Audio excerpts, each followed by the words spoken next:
ये लो, तुम्हारी 5 महीने की सैलरी। Thank you ma'am. अरे 1 मिनट, इतनी भी क्या जल्दी है? थोड़ा हिसाब किताब तो कर ले। रिधिक, एक बार यशु का हिसाब देखकर बताना, इसकी कितनी सैलरी बनती है? जी मैम, 30,000 के हिसाब से 5 महीने की सैलरी हो गई पूरे 1.5 लाख रुपये।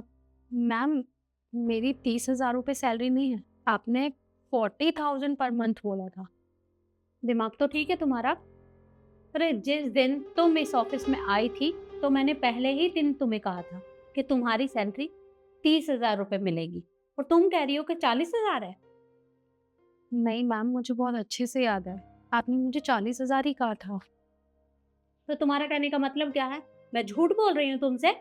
नहीं नहीं मैम, आप मुझसे झूठ क्यों बोलेंगी? मुझसे ही गलती हो गई होगी, आई एम सॉरी। रिधिक, आगे बताओ। जी। और मैम, 5 महीने के हिसाब से 5 महीने में 20 संडे आते हैं, तो उसकी भी सैलरी कटेगी। मैम, संडे तो ऑफिशियली ऑफ होता है, तो आप संडे की सैलरी कैसे कट कर सकते हैं? तुमसे किसने कहा? हमारे ऑफिस में जितने भी लोग काम करते हैं, संडे की सैलरी उन्हें नहीं मिलती, तो मैं तुम्हें कैसे दे सकती हूँ? मैम, संडे एक ऑफिशियली ऑफ है, उसमें तो आप कुछ नहीं कर सकते। पर हमारे ऑफिस में नहीं है, बाकी ऑफिसों में होता होगा। ठीक है मैम, जैसे आपको ठीक लगे। रिधिक, आगे बताओ। जी।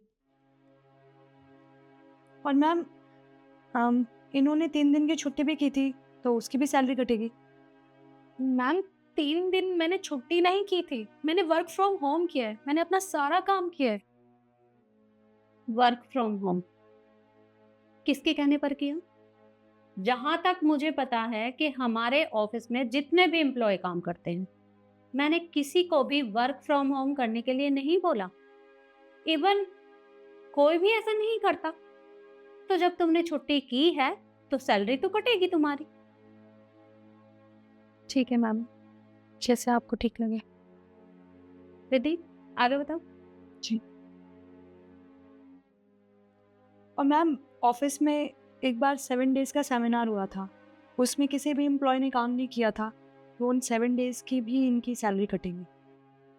मैम, 7 डेज का सेमिनार था, मुझे पता है, लेकिन मैंने तो अपना काम किया था। आपने मुझे जितने प्रोजेक्ट्स बनाने के लिए दिए थे, मैंने उससे 2 फालतू ही बना के आपको सबमिट किए थे। आप भूल गए क्या? मैं नहीं भूली, मुझे अच्छे से याद है कि जब भी हमारे कंपनी में 7 डेज का सेमिनार होता है, तो कोई भी वर्कर काम नहीं करता।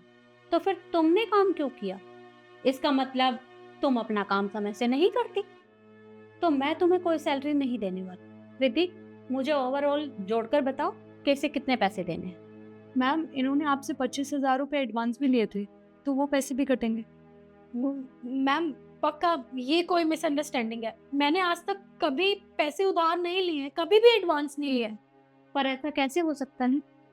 वहां पर लिखा हुआ है और वो बता रही है, तो झूठ नहीं बोल रही है। मैम, ये पक्का किसी से गलती हुई है, मैंने सच में कभी एडवांस नहीं लिया, मुझे बहुत अच्छे से याद है। फिर तुम्हारे कहने का मतलब क्या है? कि मैं और रिद्धि तुम्हें बेवकूफ बना रहे हैं, या फिर हम बेवकूफ हैं? नहीं मैम, ऐसा भी नहीं हो सकता, शायद मैं भूल गई होंगी, आप ठीक ही बोल रहे होंगे। रिद्धि, मुझे बताओ कि कितने पैसे देने हैं इसे। मैम, सारे अगर माइनस करें तो 5,000 रुपये बचते हैं इनके। 5,000? ये लो, तुम्हारी सैलरी।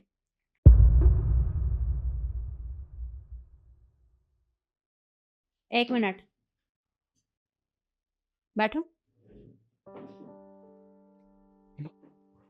तो मुझे एक बात बताओ, इतनी देर से मैं और रिद्धि तुमसे झूठ बोले जा रहे हैं, और तुम्हारी सारी सैलरी हमने काट ली, और तुमने चुपचाप कटवा भी ली। क्यों?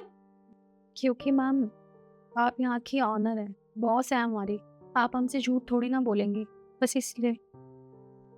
पर ऐसा कहाँ लिखा है कि जो ऑफिस का ओनर होता है वो झूठ नहीं बोल सकता? ऐसा भी तो हो सकता है ना कि मैं तुम्हें बेवकूफ बना रही हूँ और तुम्हारे बेवकूफ बनाकर पैसे काट रही हूँ। फिर मैम, आप मेरे साथ ऐसा क्यों करेंगी? ऐसा क्यों करूंगी?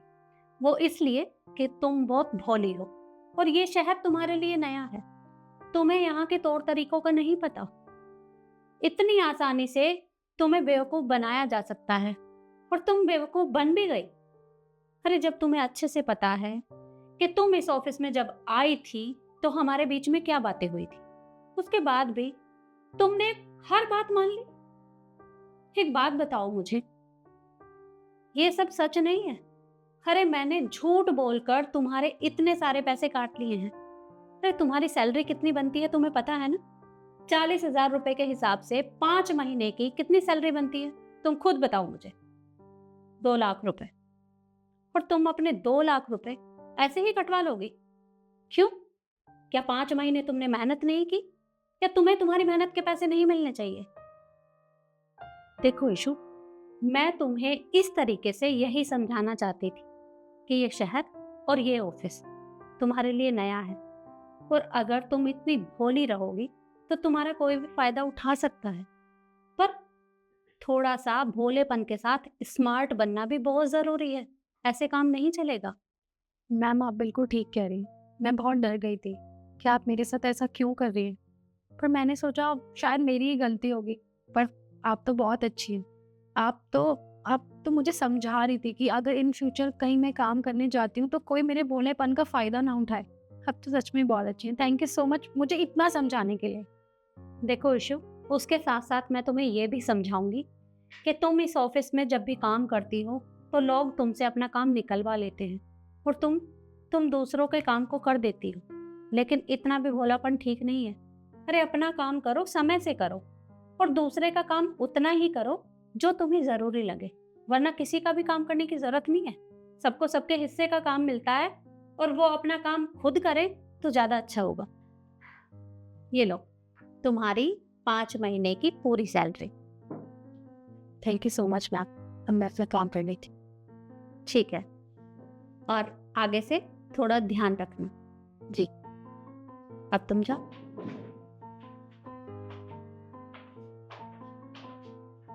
दीदी तुम भी जाओ और अपना काम करो। जी मैम। तो देखा आपने, हमें कभी भी किसी के भोलेपन का फायदा नहीं उठाना चाहिए। मैं मानती हूँ कि लोग आपके पास काम करते हैं, लेकिन सब मेहनत करते हैं, इसलिए उनका फायदा ना उठाएं। बाकी वीडियो आपको कैसी लगी कमेंट में ज़रूर बताएं, और ज़्यादा से ज़्यादा शेयर करें। धन्यवाद।